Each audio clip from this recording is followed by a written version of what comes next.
እግዚአብሔር ከሰማይ ጸጋውን የሚሰጥ ነው የሚያስተላልፍበት መንገድ አንዱ ጥምቀት ስለሆነ እነዚህ ህፃናትም ሰው ስለሆኑና በኃጢአት ኮራፕትድ ስለሆኑ ህፃናት እግዚአብሔር የሚሰጠውን የክርስቶስን ስራ በጥምቀት በኩል አፕላይ ይሆንባቸዋል ማለት ነው።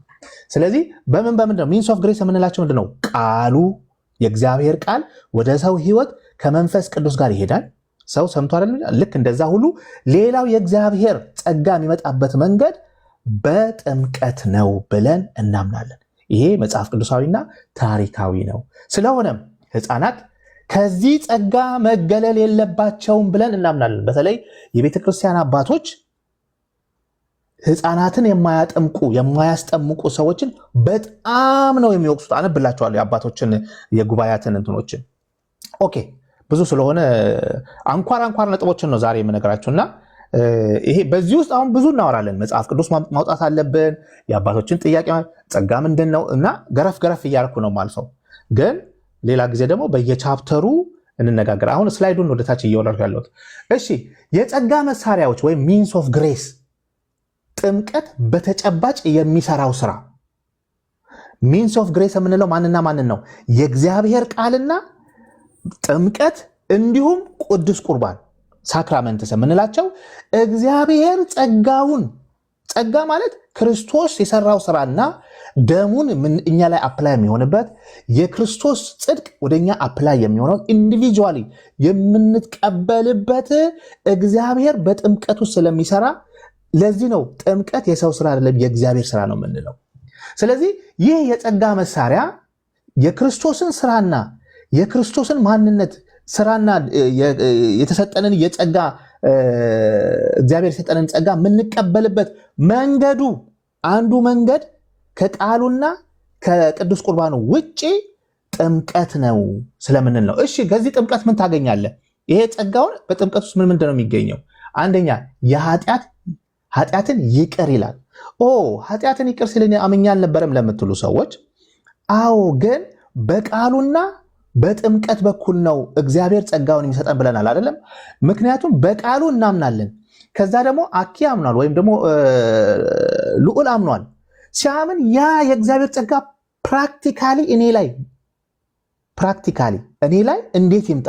በጥምቀት ውስጥ እግዚአብሔር ሰው። ምክንያቱም እኛ ጥምቀትን መለኮታዊ ውሃ ነው ብለን የምናስብ። ምክንያቱም ጥምቀት ኢዝ ኢኳልስ ቱ ጥምቀት ይሆናል የእግዚአብሔር ቃል ሲደመር ውሃ ሲደመር የመንፈስ ቅዱስ ስራ ኢኳልስቱ ጥምቀት ወይም መለኮታዊ ውሃ እንላለን። ዝም ብሎ ውሃ አይደለም። ምንድን ያለበት? የእግዚአብሔር ቃሉ በአብ በወልድ በመንፈስ ቅዱስ የሚለው ውሃው የመንፈስ ቅዱስ መገኘት እና የእግዚአብሔር ኮማንድመንት እግዚአብሔር ያዘዘው ትእዛዝ፣ እነዚህ ሲደመሩ በአጠቃላይ ምን ይባላል? ጥምቀት እንለዋለን። ከዚህ የተነሳ እኛ መካነ ኢየሱስ ሉትራውያን ጥምቀትን መለኮታዊ ውሃ እንለዋለን። ስለዚህ ከዚህ መለኮታዊ ውሃ ምን እናገኛለን? የኃጢአትን ይቅርታ። እንዴት? ምክንያቱም በዚህ ጥምቀት ውስጥ የክርስቶስን ደም ስለምንቀበል እኔ ላይ አፕላይ የሚሆነው በዚህ በጥምቀት በኩል ነው። እኔ ፐርሰናሊ እኔ ላይ የሚረጨው ብለን ነው የምናምነው። ስለዚህ ፐርሰናሊ እኔ ጋር የሚመጣው በጥምቀት ነው። ኦኬ። ሌላው ከሙታንና ከዲያብሎስ ያድናል ጥምቀት። ይሄን ሁሉ እናወራለን። ሌላው የዘላለም ሕይወትን ይሰጠናል። ውሃው ነው አይደለም። ከዚህ ውሃ ጋር ተያይዞ የሚመጣው የክርስቶስ ደም፣ የክርስቶስ ቃል እንዲሁም መንፈስ ቅዱስ በዚህ ውስጥ ስለሚሰራ እናነባዋለን። ከየት አመጣኸው? መጽሐፍ ቅዱስ ይናገራል ወይ? ሌሎችም ነገሮችን እንነጋገር። አሁን ይሄ በግርድፉ ነው። በግርድፉ ጠቅለል ያለ ሐሳብ። ከዛም በኋላ በእያንዳንዱ ውስጥ አሁንም ማወራችሁን በየመጽሐፍ ቅዱስ እያነበብን ከሄድን በጣም ረጅም ስለሚወስድ በግርድፉ ምን ይመስላል የሚለውን ነው። ከዛ ደግሞ በየቻፕተሩ እንነጋገራለን። ኦኬ። የዘላለም ሕይወትን ይሰጣል። እንዴት ነው ውሃ የዘላለም ሕይወት ይሰጣል? ኖ እኛ ውሃ እንለውም። እኛ ጥምቀት ነው የምንለው። እኛ መለኮታዊ ውሃ ነው የምንለው። እንዴት ነው ታዲያ ድነትን የሚሰጠው? የክርስቶስ ደም በመስቀል ላይ የሰራው ስራ ወደ እኔ የሚመጣው በጥምቀት በኩል ነው እኔ ላይ አፕላይ የሚሆነው ብለን ስለምን ቅድም ስንነሳ ምን ብለናል?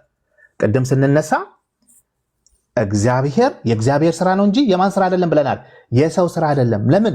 የእግዚአብሔር ቃል፣ ውሃው፣ የእግዚአብሔር መንፈስና የእግዚአብሔር ኮማንድመንት አብረው ከዚህ ውሃ ጋር ስላሉ ይሄ ውሃ በዚህ ውሃ ደግሞ የክርስቶስን ደም እኛ ላይ አፕላይ ይሆናል። አሜን ነው። እንደዛ ነው። የሰው ልጅ ውሳኔ ወይም አዋጅ አይደለም። አያችሁ አይደል? የእግዚአብሔር ሂድ ወደ ዓለም ሁሉ ያለው ማቴዎስ 8 የሰው ልጅ ውሳኔ ወይም አዋጅ አይደለም። የእግዚአብሔር ምንድነው?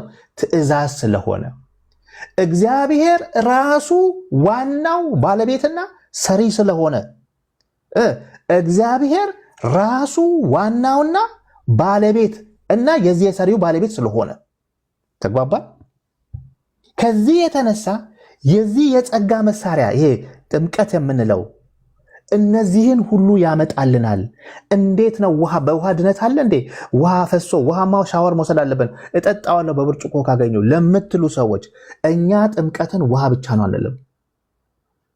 እኛ ጥምቀት ስንል እግዚአብሔር ጸጋውን የሚያስተላልፍበት የእግዚአብሔር ስራ። ቄሱ ውሃውን ያፍስስና እዚህ ስዕሉ ላይ እንደምትመለከቱት ውሃውን ቢያፈስም እግዚአብሔርን ወክሎ እግዚአብሔር እየሰራ ነው ብለን ነው የምናምነው። በዚህ ጥምቀት ውስጥ የእግዚአብሔር ስራ ነው ብለን ስለምናምነው ይሄ የምናገራችሁ በቤተ ክርስቲያናችን በመጽሐፍ ቅዱስ በአባቶች ጉባኤ እንዲሁም በኤርሊ ቸርች ፋዘርስ ለ1600 ዓመታት የታመነበት መጽሐፍ ቅዱሳዊ ካቶሊካዊ የሆነ እምነት ነው የምነግራችሁ። ኦኬ፣ ሌላው ሕፃን አያምንም እንዴት ነው ታዲያ ያመነ የተጠመቀ ይድናል የምትለው ልዑልዬ የምትሉ ሰዎች እምነት የአእምሮ ብስለት ውጤት አይደለም። ይሰማል? እምነት ሰው አውጥቶ ኦኬ ካልኩሌት ላድርግ እንደዚህ ሲሆን እንደዚህ ይሆናል ከዛ ደግሞ እንደዚህ ሲደመር ሲቀነስ አመንኩ የሚባል አይደለም። በተለይም ትረስት የምንለው እምነት እኛ በ3 ደረጃ ይከፈላሉ። አሁን የምናወራው በእግዚአብሔር ላይ ረፍት ማድረግ። ለምሳሌ ምን ማለትህ ነው? እምነት አንደኛው ኢንፎርሜሽን አለ፣ ሁለተኛው አክኖሌጅመንት፣ ሶስተኛው ትረስት የምንለው። እምነት እኛ ስንል ትረስትን ነው። ምን ማለትህ ነው ትረስት? ከሌሎች እምነት ትረስት እንዴት ተለየ ብላችሁ ለምትጠይቁት ኤግዛምፕል ልስጣችሁ። ኤግዛምፕል ሁሉን ሐሳብ ይወክላል ማለት አይደለም። ትረስት ማለት ለምሳሌ አውሮፕላን በሰማይ ላይ ይሄዳል ተብሎ ብትሰሙ በኢንፎርሜሽን ደረጃ ታውቃላችሁ አይደለም? እሱ አንዱ አውቃለሁኝ የማወቅ ነገር ነው። ሁለተኛው ደግሞ አውሮፕላን ራሱ በሰማይ ሲሄድ አየን፣ አክናውሌጅ እናደርጋለን፣ ይሄው አውሮፕላን ነው ብለናል። እሱንም አይነት እምነት አይደለም። እኛ የምናወራው እምነት ትረስት የምንለው አውሮፕላን ውስጥ በሰማይ በቃ ይሄ አውሮፕላን ውቅያኖስን አሻግሮ ይዞኝ ይሄዳል ብላችሁ ሞትና እንትኑ ሁሉ በቃ የራሳችሁን ህይወት በአውሮፕላኑ ላይ ማስቀመጥ ማለት ነው። አስባችሁታል? ይሄ አውሮፕላን ሳይከሰከስ ይሄዳል ብለን ዓለማትን አቋርጦ በአየር ላይ የምትይዙት የምትጨብጡት ነገር ሳይኖር አምናችሁ እኮ ነው የምትሄዱት። እንደዚህ አይነት እምነት ትረስት እንለዋለን። ትረስት ነው። ስለዚህ እምነት የአእምሮ ብስለት ውጤት ሳይሆን እምነት የአእምሮ ብስለት ውጤት ሳይሆን ውጤት አይደለም። ለምሳሌ ሮሜ 10:17 ላይ እምነት ከመስማት ነው የሚለውን ብዙ ሰዎች ስለሚጠቅሱ ማለት ነው። ግን ለህፃናት ሲሆን ቅድም ምንናል? ይሄ የእግዚአብሔር ስጦታ በጥምቀት ውስጥም ስለሚገኝና ያንን እምነት እግዚአብሔር ስለሚሰጥ ነው። በምን? በጥምቀት ውስጥ። ከየት አመጣ? እናወራለን፣ እንነጋገራለን። እግዚአብሔር በህፃናት ውስጥ እንኳን እምነትን ይፈጥራል ብለን እናምናለን። እግዚአብሔር በህፃናት ውስጥም እምነትን ይፈጥራል ብለን እናምናለን። መዝሙር ላይ አንድ ጥቅሶች አሉ፣ እነሱን በኋላ እናነባለን። ምን ስትል ነው እስቲ ከመጽሐፍ ቅዱስ ምን አለ ህፃናት እንደሚያምኑና የሚል ጥያቄዎች አሉ። እሱን እንነጋገራለን። በተለይም ደግሞ አንድ ቦታ ላንብብላችሁ ትንሽ ይሄኛውን ዝም ብዬ ከማልፍ መዝሙረ ዳዊት ላይ ላውጣላችሁ። መዝሙረ ዳዊት ምዕራፍ 22 ቁጥር 9ና 10 ላንብብላችሁ። ዳዊት ምን ይላል መሰላችሁ? አንተ ግን ከሆድ አውጥተኸኛልና በእናቴ ጡት ሳለሁም በአንተ ምን አረኩ ይላል? ታመንኩ። ሕፃን ልጅ በእናቱ ጡት ሳለ ለካስ ይታመናል። ከማህፀን ጀምሮ በአንተ ላይ ተጣልኩ፣ ከእናቴ ሆድ ጀምረህ አንተ አምላኬ ነህ ይላል ዳዊት በመጽሐፉ። ስለዚህ እምነትን እኛ በምናስበው አይደለም መጽሐፍ ቅዱስ የሚናገረው። እምነት የእግዚአብሔር ስጦታ ነው። ሳይንቲስት ስለሆነ አይደለም ያመንነው፣ የመንፈስ ቅዱስ ስራ ነው። ስለዚህ እምነትን እግዚአብሔር ጸጋን ሲሰጥ በጥምቀት ውስጥ አብሮ የሚሰጠን ነው። ትልቅ ለሆኑ ሰዎችም ራሱ ቃሉን ሰምተው ሲያምኑ እኮ እግዚአብሔር መንፈስ ቅዱስ ስለሰራ፣ ልቧን የሊዲያን ስለከፈተ፣ የጴጥሮስን አንተ የሕያው የእግዚአብሔር ልጅ ነህ ያለው እነሆ አንተ ሳትሆን እግዚአብሔር ከሰማይ አብ ስለገለጠልህ ነው እንዳለው፣ ጳውሎስን እንደተገናኘው የሰዎች ስራ ሳይሆን የእግዚአብሔር ቀጥተኛ ኢንተርቬንሽን ነው በሰዎች ህይወት ውስጥ። ስለዚህ ለሕፃናትም እግዚአብሔር በዚህ መልኩ በጥምቀት ውስጥ ቀደም ምን ብላላ፣ በቃሉም እግዚአብሔር ይሰራል፣ በጥምቀት ውስጥም ይሰራል። ከምን የተነሳ? በጥምቀቱ ቃሉ ሲደመር መንፈስ ቅዱስ ሲደመር ውሃው ሲደመር የእግዚአብሔር ትእዛዝ ምን ብለናል? መለኮታዊ ውሃ ወይም ጥምቀት ስላለን ማለት ነው። ለእምነት የተቀመጠ መጽሐፍ ቅዱሳዊ የዕድሜ ገደብም ደግሞ የለም። ትልልቆች ይጠመቁ ትንንሾች አይጠመቁ የሚል የዕድሜ ገደብ መጽሐፍ ቅዱስ ውስጥ የለም። ስለዚህ እምነት በኢትዮጵያ ወንጌላዊ ቤተክርስቲያን መካነ ኢየሱስ፣ በሉትራን እንዲሁም በጥንታውያን ቤተክርስቲያናት አብያተ ቤተክርስቲያናት ሁሉ ጥምቀት ምንድነው? እምነት ምንድነው? ስጦታ ነው። እግዚአብሔር በዚህ ጥምቀት ይሰራል ብለን ስለምናምን። ሌላው ከዚህ ጋር ተያይዞ የሚነሳው የውርስ ኃጢአት ነው። የውርስ ኃጢአት ስለሆነ እንዴት ነው ሕፃናትን ለምን ታጠምቃለህ? ምን ችግር አለ? ሕፃናት ኃጢአት አልሰሩም ለምትሉ ሰዎች መዝሙር 51:5 ላይ ከተጸነስንበት ጊዜ ጀምሮ ኃጢአተኞች ነን ይላል ዳዊት 51:5 ላንብብላችሁ። ምናልባት 51:5 እግረ መንገዴን አንዳንዶችን የጠቀስኩኝ ነው። 51:5 ምን ይላል? እነሆ በአመፃ ተጸነስኩ። ሲጸነስ ራሱ በአመፃ ነው። እናቴም በኃጢአት ወለደችኝ። እነሆ እውነትን ወደድህ፣ የማይታይ ስውር ጥበብን አስታወከኝ። ስለዚህ ምንድን ነው? በኃጢአት ነው የተወለድ ነው። በኃጢአት እናቴ ምን አደረገችኝ? ወለደችኝ ይላል ዳዊት። ስለዚህ ሕፃናት ከመንፈሳዊ ኃጢአት ነፃ አይደሉም፣ ከኦሪጂናል ሲን ነፃ አይደሉም ብለን እናምናለን።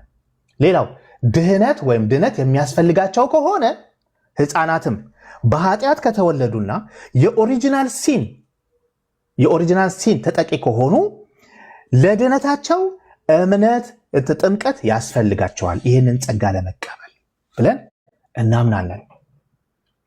ሌላው ምንድነው? ጥምቀት ዳግም ለመወለድ ያስፈልገናል፣ ወይም ባፕቲዝማል ሪጀነሬሽን የምንለው ማለት ነው። በተለይም ቲቶ 3:5 በመታጠብ እንደገና እንደተወለድን ይናገራል። ቲቶ 3:5 ምንድነው የሚለው? ቲቶ ላይ አንዴ ላምብላችሁ፣ አንዳንዶችን ባነብ ጥሩ ስለሚሆን ብዬ ነው። ቲቶ 3:5 ሪጀነሬሽን ነው የሚለው። እንደውም እንግሊዝኛውን አነብላችኋለሁ በዛው። 3:5 እንደ ምህረቱ መጠን ለአዲስ ልደት በሚሆን መታጠብና፣ ለአዲስ ልደት የሚለው እንደገና መወለድ ማለት ልደት ታውቃላችሁ፣ በርዝዴይ። ለአዲስ ልደት ለአዲስ መወለድ በሚሆነው መታጠብና በመንፈስ ቅዱስ በመታደስ አዳነን እንጂ። አያችሁ፣ ከድነት ጋር የተያያዘ ነው። ባይዘወይ ጥምቀት ባለበት ቦታ ሁሉ 99% ድነት አብሮ ይጠቀሳል። አዳነን እንጂ እኛ ስላረግነው በጽድቅ ስራ ስለነበረው ስራ አይደለም ይላል። 3:5 እንግሊዝኛም ይላል not by works of righteousness which we have done but according to his mercy he saved us by the washing of regeneration. ጀነሬሽን አለ፣ ሪጀነሬሽን ዳግም ውልደት ማለት ነው። እንግሊዝኛው ሪጀነሬሽን፣ ጀነሬሽን የነበረው ሪጀነሬሽን ሆነን ማለት ነው። ስለዚህ በቲቶ 3:5 በመታጠብ እንደገና መወለድ። አንደኛ ጴጥሮስ 3:25 ጥምቀት ያድናል ይላል። እንዴት ነው አንደኛ ጴጥሮስ ላይ የሚያወራው? አንደኛ ጴጥሮስ 3 ላይ ላንብብላችሁ፣ እሱም ትንሽ አስፈላጊ ስለሆነ አንደኛ ጴጥሮስ ላይ ያለው 3:21ን ላንብብላችሁ። 3:21 ምን ይላል መሰላችሁ? 3:21 ከላይ ያለውን ታነባላችሁ። ስለ ኖህ ውሃ ነው የሚናገረው። ጥቂቶች ማለትም 8 ነፍስ በውሃ የዳኑበት ተመልከቱ፣ በውሃ ምን ያሉበት የዳኑበት መርከብ ሲዘጋጅ የእግዚአብሔር ትዕግስት በኖህ ዘመን በቆየ ጊዜ ቀድሞ አልታዘዙም። ይህም ውሃ ይላል። ይህም ውሃ የቱ ውሃ? ይህም ውሃ ደግሞ ማለት ጥምቀት ይላል። ይሄ ውሃው የጥምቀት ምሳሌ ሆኖ ነው እያለ ነው። ይህም ውሃ ደግሞ ማለት ጥምቀት ምሳሌው ሆኖ አሁን ያድነናል። አሁን ምን ያደርገናል? ያድነናል። የሰውነትን እድፍ ማስወገድ አይደለም። ተመልከቱ፣ ይሄ ጥምቀት ገብተን የምንወጣው ወይም በመረጨት የምንጠመቀው የሰውነትን እድፍ ማስወገድ ብቻ ሳይሆን ለእግዚአብሔር በጎ ሕሊና ልመና ነው እንጂ ይህም በኢየሱስ ክርስቶስ ትንሣኤ ነው። እርሱም መላእክትና ስልጣናት ኃያላትም ከተገዙለት በኋላ ወደ ሰማይ ሄዶ በእግዚአብሔር ቀኝ አለ። አያችሁ፣ ውሃውን ከእምነታችን ጋር የበጎ ሕሊና የሚለው እምነታችንን የሚያሳይ ነው። ከዛ ኢየሱስ ክርስቶስ ጋር የተጣበቀ ነው። ይሄም ማለት ይህም በኢየሱስ ክርስቶስ በተሰራው ትንሣኤ ነው። አያችሁ፣ ጥምቀት እንዲህ ቅድም ያልኳችሁ የመንፈስ ቅዱስ ሥራ፣ የክርስቶስ ትእዛዝ፣ ውሃው የእግዚአብሔር ቃል አብሮ የተጣመረበት ቦታ ስለሆነ ነው። ኦኬ እንቀጥል። ስለዚህ ጥምቀት ያድናል ስንል በዛ ውስጥ የጸጋው የእግዚአብሔር የጸጋ ሥራ ስለሚተላለፍ ደሙን ቀጥታ እኛ ላይ አፕላይ ስለሚሆን ክርስቶስ ኢየሱስ የሰራው ሥራ እኛ ላይ ዳይሬክት ላይ አፕላይ ስለሚሆን እንጂ ከዳንበት ድነት የተለየ ሆኖ አይደለም፣ ወይም ውሃ ብቻውን የሚያድን ሆኖ ሳይሆን በዚህ ውስጥ የእግዚአብሔር ሥራ ነው። the act of God የእግዚአብሔር ሥራ ስለሆነ በዚህ ውስጥ እግዚአብሔር ጸጋውን ይሰጠናል ነው። ጥምቀት እግዚአብሔር አዲስ ሕይወት የሚሰጥበት ቅጽበት ነው ይላል። ጥምቀት ምንድነው? እግዚአብሔር አዲስ ሕይወትን የሚሰጥበት ወይም ወይ ነው ወይም ደግሞ መንገድ ነው። እሺ ስላይድ 8 የቃል ኪዳን ቀጣይነት። እንግዲህ ይሄ ከኦልድ ቴስትመንት ወይ ከብሉይ ኪዳን ጋር እንዴት ነው የሚል ተያያዥነት አለው። እሱን እዘለዋለሁኝ ብዙ ወደኋላ ስለሚያስኬደን። የቤተሰብ ጥምቀቶች በሐዋርያት ዘመን በቤተሰብ ይጠመቁ ነበር። ሕፃናት የቱ ጋር ነው የተጠመቁት ለሚሉ ሰዎች ሐዋርያ ሥራ 16-15 ሊዲያ ካመነች በኋላ እግዚአብሔር ልቧን ከፈተ። አዩ ተመልከቱ። እሱ ቦታ ላይ በጣም ብዙ ማውራት እንችላለን። ስለ እምነት፣ ስለ ጸጋ፣ ፍሪ ጊፍት እንደሆነ የመሳሰሉትን ስለ ፍሪ ዊል እዚህ ጋር ማውራት እንችላለን። ግን ሊዲያ ካመነች በኋላ ሐዋርያ ሥራ 16-15 እነሆ ከቤተሰቦቿ ጋር ተጠመቀች። ቤተሰብ የሚለው በአይሁድ ቋንቋ ወይም በግሪክ በዛ ዘመን የነበሩት ሕፃናትን ያጠቃለለ ነው። ሕፃናትን ያጠቃለለ ነው። ሐዋርያ ሥራ 16:3 ደግሞ የወይን ቤቱ ጠባቂ እርሱና ምን እናድርግ ሲሉ እርሱና ቤተሰቦቹ ተጠመቁ። ቤተሰቦቹ ሃውስሆልድ የሚባለው በአይሁድም ሆነ በግሪክ እንትን በቃ ኤቭሪቲንግ እዛ ቤት ውስጥ ያለ አባወራው ሲጠመቅ ሁሉም ሰው ነው የሚጠመቀው። ይሄ አባቴ ተጠምቋልና እኔ አልጠመቅም የሚባል ነገር የለም። ሕፃናት ሁሉ ይጠመቁ ነበር። አንደኛ ቆሮንቶስ 1:16 ላይ ማለ መላው ቤተሰብ ተጠምቀዋል። የተገለለ የቤተሰብ አባል የለም ወይም አልተጠቀሰም። በመጽሐፍ ቅዱስ ውስጥ ያልተጠቀሱ የቤተሰብ አባላት የሉም፣ አልተጠመቁም ተብሎ። ስለዚህ በቆየችው በካቶሊክ በሆነችው በአንሸንት በሆነችው ቤተክርስቲያን ውስጥ ሕፃናት ይጠመቃሉ። ኦኬ ስላይድ 10 ኢየሱስ እና ሕፃናት። ኢየሱስ በማርቆስ 10:14 ሕፃናት ወደ እኔ ይመጡ ዘንድ ተዋቸው። ኦኬ ሕፃናት ወደ እኔ ይመጡ ዘንድ ተዋቸው ብሏል። ኦኬ ሕፃናትን ወደ ኢየሱስ እንዴት እናምጣቸው? ሕፃናትን ወደ ኢየሱስ እንዴት እናምጣቸው? አጋፔ ቻፕተር 10 ላይ ነው ያለነው። 10ኛ ቻፕተር ላይ ደርሰናል። ሕፃናት ወደ እኔ ይመጡ 10 ይቀረናል። አሁን ቶሎ ሄዳለሁ ከዚህ በኋላ። ሕፃናት ወደ እኔ ይመጡ ዘንድ ተዋቸው አለ። እሺ ሕፃናትን እንዴት ወደ እሱ ይዘን እንምጣ? ለድነት ሕፃናትን ወደ ክርስቶስ እንዴት ይዘን እንምጣ? በጥምቀት በኩል ነው ወደ ክርስቶስ የምናመጣው ሕፃናትን። ምክንያቱ ለምንድን ነው? በዚህ ጥምቀት በኩል አያችሁ፣ በዚህ ጥምቀት በኩል እግዚአብሔር ጸጋውን ይሰጣቸዋል ለሕፃናት። ይህን ጸጋ ደግሞ ሲሰጥ ጥምቀት ምንድን ነው ብለናል? የጸጋ ማስተላለፊያ ነው ብለናል አይደለም? ይህን ጸጋ ሲሰጥ ደግሞ ምን ይሆናል? ድነት ከነሱ ጋር ይገናኛል። የኃጢአት ይቅርታን ያገኛሉ። የዘላለም ሕይወትን ያገኛሉ። ውሃው ነው አይደለም። ከዚህ ውሃ ጋር አብሮ የሚሰራው የእግዚአብሔር ጸጋ ስላለ የደሙን በመስቀል ላይ የፈሰሰው ደሙ ወደ እኔ እንዴት ይመጣል? ወደዚህ ሕፃንስ እንዴት ይመጣል? በዚህ ጥምቀት በኩል መንግሥተ ሰማያት የእነርሱ ናትና። እንዴት ነው መንግሥተ ሰማያት? ያመነ የተጠመቀ የሚድን ከሆነ ሕፃናት መጠመቅ አለባቸው ለድነት። ምክንያቱ መንግሥተ ሰማያት እንደነሱ ላሉት ናትና። ጸጋን ለመቀበል ምንም አይነት እንቅፋት የለም ለሕፃናት። ከሕፃናት ጋር የተስማማን ነው። ሕፃናት ወደ እኔ ይመጡ ዘንድ መንግሥተ ሰማያት የነርሱ ናት። ጸጋን ለመቀበል ቅድም ካነሳዋቸው ሁሉ አንድ ላይ እዚህ ጋር ጨመቅ ታደርጉታላችሁ ማለት ነው። ስለዚህ ክርስቶስ በታላቁ ተልእኮ ማቴዎስ 28:19 ላይ አሕዛብን ሁሉ እንድናጠብቅ። አሕዛብ ሁሉ ማለት ምንድን ነው? ሕፃናት ሲቀሩ ማለት ነው? ኖ፣ እንደውም መንግሥተ ሰማያት እንደነዚህ ላሉት ናትና የሚለውን አንዳንድ ሰዎች ከልባቸው አንጻር ነው ምናምን ቢሉም፣ ነገር ግን ከልባቸው ነው ከምናቸው የሚል ነገር የለም። እንደነዚህ ላላት ነው። ምክንያቱም እንደ ሕፃን መወለድ አለብን። በጥምቀት በኩል የእግዚአብሔርን ጸጋ ማግኘት አለብን። ስለዚህ ማቴዎስ 28:19 ታላቁ ተልእኮ የምንለው አሕዛብን ሁሉ ሲል ሁሉ ነው። ሕፃናት ሲቀሩ አይልም። የዕድሜ ገደብ የለውም። ስለዚህ ጥምቀት ለሁሉም ይሰራል ብለን እናምናለን። ኦኬ፣ አሁን ያወራኸው ነገር ሁሉ ቤተክርስቲያን ውስጥ አባቶች አሉ። ቤተክርስቲያን ውስጥ ጉባኤያት አሉ። ስላሴ ዛሬ ብለን የምናወራው ነገረ ክርስቶስ ብለን የምናወራው ስለ ኦሪጂናል ሲን የምናወራው ቤተክርስቲያን ውስጥ ኢየሱስ ነበረ። ከኢየሱስ ቀጥሎ ሐዋርያቶች ነበሩ። ከሐዋርያቶች ቀጥሎ ሰዎች የሉም እንዴ? ቤተክርስቲያን ውስጥ ሰዎች የሉም? አለቀ። እዛ ጋ ነው የቀሩት። ከሐዋርያቶቹ እጅ የተቀበሉት ነገር የለም። ከእጃቸው ላይ እነሱ ሲያጠምቁ እነሱ ሲያስተምሩ ቁጭ ብለው ከእግራቸው የተማሩ ሰዎች የሉም? አሉ። የተቀባበለ ትምህርት አለን። ቅብብሎሹ እንደቀጠለ ነው። ስለዚህ በቤተ ክርስቲያን ውስጥ ቅብብሎሹ እንደቀጠለ ነው፣ የትምህርት ቅብብሎች። ጉባኤያት ደግሞ በቤተ ክርስቲያን ዶግማቲክ በሆኑ በድነት ጉዳዮች ላይ ውሳኔዎች አስተላልፈዋል። ካስተላለፉት ጉባኤያት መካከል ጉባኤያት ስንል በዘመኑ በነበሩ ቤተ ክርስቲያን ውስጥ ከስብከት በኋላ ወይም ደግሞ ብዙዎቹ እየተገደሉ ስለነበረ ጳውሎስን ታውቃላችሁ። ማን ያልተገደለ አለ?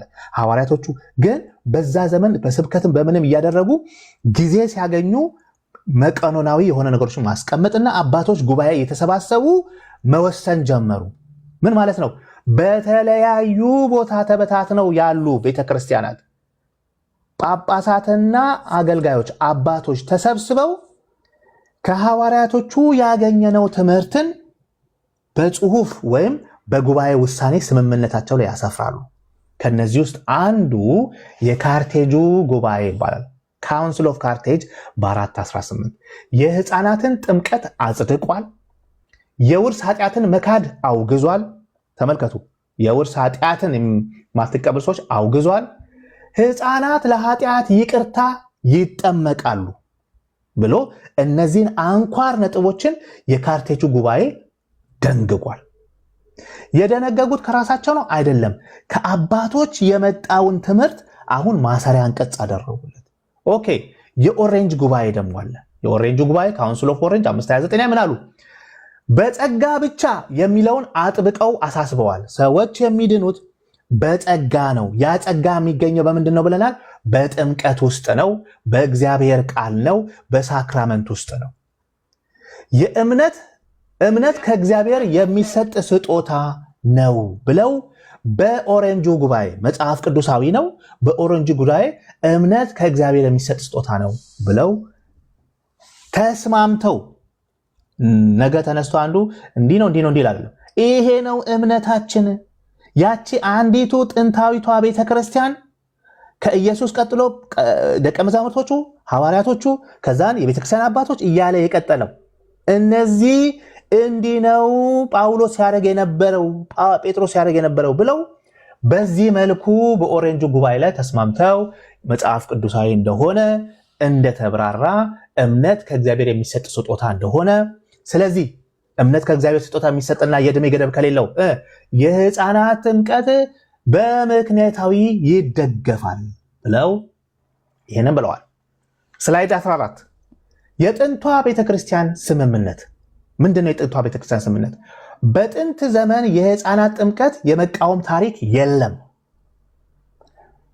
በጥንት ቤተክርስቲያን ውስጥ አንድም አባት አንድም ጉባኤ ህፃናት መጠመቅ የለባቸውም ያለ የለም። ንል ዜሮ። አንድ የተገኘው ቶርቱሊዮን ነው። ቶርቱሊዮን ምንድነው ያለው? እሱም ተቃውሞ አይደለም። ጥምቀት ኃጢአትን የሚያስተሰርይ ከሆነ ለምን በህፃነታቸው ከምናጠምቅ የሚዘለውም ዘሎ አድጎ ሊሞት ስለምን አናጠምቀውም? በቃ አንዴውኑ የራሱንም ኃጢአት አጥቦትለት እንዲሄድ በሚል ነው እንጂ የህፃናትን ጥምቀት የተቃወመ አባትም ሆነ ጉባኤ የለም። መቼ? በጥንታዊቷ ቤተክርስቲያን። ልምምዱ በሁሉም አካባቢዎች ተቀባይነት ነበረው። ከአጽናፍ እስከ አጽናፍ በተሰበከባቸው ቦታዎችና ቤተክርስቲያን በተተከለችባቸው ቦታዎች ሁሉ ልምምዱ የቤተክርስቲያን ልምምድ ስራው ይሄ ነበር። ከሐዋርያት የመጣ ወግ ተደርጎም ይቆጠራል። ወይም ከሐዋርያት የመጣ ትውፊት፣ አገልግሎት፣ እነሱም ደግሞ ከሐዋርያቶቹ የተቀበሉት እንደሆነ በኋላ እንበላቸዋለሁ። ኦሪገን ምን ይላል ስለ ህፃናት ጥምቀት? እንግዲህ ኦሪገን አንዱ ከሚታወቅ አባት ነው። ህፃናትን ለማጥመቅ ከሐዋርያት የተቀበልነው ነው። ኦሪገን ምንድን ነው የሚለው? ህፃናትን የምናጠምቀው ከሐዋርያቶቹ እጅ ስለተቀበልን ነው። ይሄን ማጥመቅን ህፃናትን ሲያጠምቁ ወይም በቅብብሎች እንደደረሰው ይናገራል። ህፃናትን ማጥመቅ ምንድን ነው አለ? ህፃናትን የምናጠምቀው ከሐዋርያቱ ተቀብለን ነው የምናጠምቀው። እኛ እዚህ የፈጠርነው ነገር አይደለም ወገኖቼ። ሐዋርያቶቹ ደግሞ ኢየሱስ ሲያደርግ ወይም የኢየሱስን ትእዛዝ ሰምተው አንደርስታንድ አድርገውታል። እነሱ አንደርስታንድ አድርገው የሰሩትን ጳውሎስ ካረገው፣ ጴጥሮስ ካረገው፣ ከዛ በኋላ የመጡ አባቶች ደግሞ ኦሪገን ደግሞ ህፃናትን የምናጠምቀው ከሐዋርያቶቹ የተቀበልን ነው ካለው እኔ ምን እንደው የሚያከራክረኝ? እኔ ለምን እንደው መከራከረው? ህፃናትን ለማጥመቅ ለምን እንደው መከራከረው? ሐዋርያዊ መነሻ እንዳለው ቀጥተኛ ምስክርነት ሰጥቷል። ማን? ኦሪገን። አውግስቲን ምን ይላል? የህፃናት ጥምቀት ከውርስ ኃጢአት ጋር የተያያዘ ነው። አውግስቲን በጽሁፉ ህፃናትን ማጥመቅ ዝም ብሎ አይደለም፣ ከውርስ ኃጢአት ጋር የተያያዘ ነገር ነው። ስለዚህ ህፃናት ቅድም እንዳነበብኩላቸው የውርስ ኃጢአት ኦሪጂናል ሲን፣ ኦሪጂናል ጊልት ሲደመር ኦሪጂናል ኮራፕሽን ወይም ቪክቲም ስለሆኑ ጥምቀት ያስፈልጋል። ጥምቀት ምንድን ነው? ለኃጢአት ስርየት። ውሃው ነው የኃጢአት ስርየት የሚሰጠው? ኖ፣ ውሃው አይደለም። የእግዚአብሔር ቃል ሲደመር ውሃው ሲደመር የእግዚአብሔር ትእዛዝ ሲደመር መንፈስ ቅዱስ በዛው ስለሚሰራ በዚህ ጥምቀት ውስጥ ማንን ነው የምናገኘው? የክርስቶስ ደም እኛ ላይ አፕላይ ይሆናል። አሜን ነው። በዚህ በሚታየው ነገር የማይታየው የእግዚአብሔር ስራ ያ በ2000 ዓመት በፊት በቀራንዮ ላይ የፈሰሰው ደም እኔ ላይ የሚመጣው በዚህ ጥምቀት አማካኝነት ነው። this is our ground። ኦኬ፣ ኦገስቲን ይሄን ይላል። ሊናቅ የማይገባው ሐዋርያዊ ነው። ምን? ህፃናትን ማጥመቅ።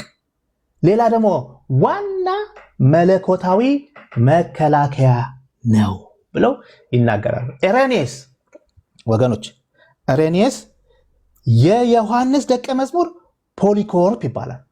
የፖሊኮርፕ ደቀ መዝሙር ደግሞ ኢሬኔስ ይባላል። ኢሬኔስ ምን አለ? ክርስቶስ ሁሉንም የዕድሜ ክልሎችን ያድናል፣ ትላልቆችን አይደለም። እንግዲህ ኢሬኔስ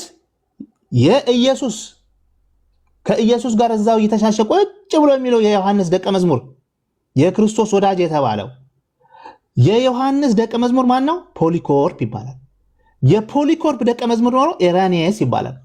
ኢሬኔስ ፖሊኮርፕ ሲያደርግ ያየውን ነው። ፖሊኮርፕ ጆን ሲያደርግ ያየውን ነው፣ ወንጌላዊ። ስለዚህ ምን አለ ኢሬኔስ ያየውን ሲናገር? ክርስቶስ ሁሉንም የዕድሜ ክልሎች ያድናል፣ ዳግም መወለድ ህፃናትንም ይጨምራል። የጥንት ቀጥተኛ ያልሆነ የጥንት ነው ግን ዳይሬክትሊ እንዲህ ነው ባይልም ኢሬኔስ በህፃናት ወይም ደግሞ የዕድሜ ክልል ገደብ እንደሌለው እግዚአብሔር ያስተምር ነበረ ወገን